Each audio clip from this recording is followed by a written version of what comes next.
Dynjaja është 3 ditë.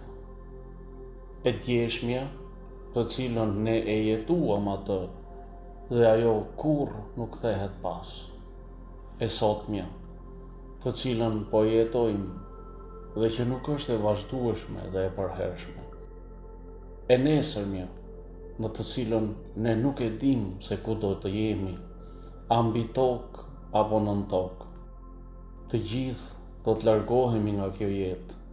Askush nuk është i përjetshëm përveç krijuesit të gjithësisë dhe dhënësit të jetës, Allahu fuqiplot. Prandaj, o njeri, duaj, fal, mëshiro dhe bëhu punë mirë. Krijesat lëri në dorën e krijuesit. O Zoti ynë, na bëj prej punë mirëve në këtë jetë dhe na prano në mëshirën tënde në jetën tjetër.